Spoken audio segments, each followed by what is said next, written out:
Hey everyone, welcome back. If you've ever wanted to make beautiful pie charts, custom loading animations, or just add some dynamic shapes to your Figma designs, you're in for a treat. Today, I'm going to show you exactly how to use the Arc tool in Figma.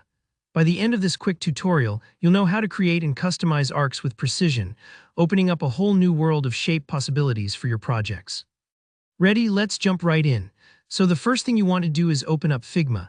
Whether you're starting a fresh project or you've got a file open already, just make sure you're on a canvas where you can work comfortably. Once you're set, go ahead and add an ellipse. You can do this by clicking on the ellipse tool, usually it's an O on your keyboard, or by selecting it from the shape tools in the top bar. Now just click and drag on your canvas to create your ellipse. Size doesn't really matter at this stage, so don't stress about getting it perfect. You can always adjust it later. Now here, where the magic starts. When you have your ellipse selected, you'll notice a tiny handle, a little circle right inside the shape.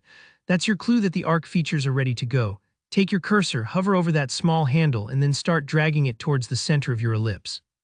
Notice how the ellipse suddenly transforms. That single oval now shows additional handles in the middle and along the edge. That means you've entered arc mode. What just happened is Figma unlocked the arc controls. Now at the top of your ellipse, there's a handle pointing out. That's your main sweep control.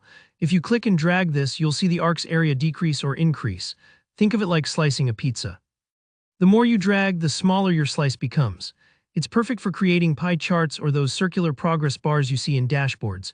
Don't worry if this takes a second to get comfortable. Just play around until you see how the arc's size changes as you drag. Below that sweep handle, right at the edge of your shape, you'll find another handle. This one controls the starting angle, basically where your arc begins. If you click and drag this starting point, you can rotate your arc around the ellipse's circumference. This is really useful if, for example, you want your slice to face a particular direction or line up with another element in your design. By default, it starts at 0 degrees, but you can set it anywhere you like simply by dragging. Now check out the handle in the center. This is your ratio function. It lets you control how far inwards the arc sweeps, so if you drag it away from the center, you'll see your arc get thinner and thinner, almost like creating a crescent moon or a ring.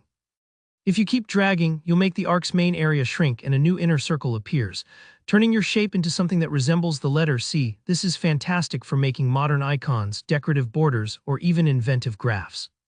And that's really it. Playing with these few handles gives you an amazing range of creative options, and you can always adjust them later if you want to tweak your design.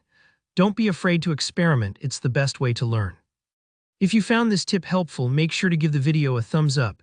And if you've got any questions about the Arc tool or Figma in general, just leave a comment down below. I'm always happy to help out. And of course, don't forget to subscribe so you never miss out on more quick Figma tips and design tutorials. Thanks for watching and happy designing.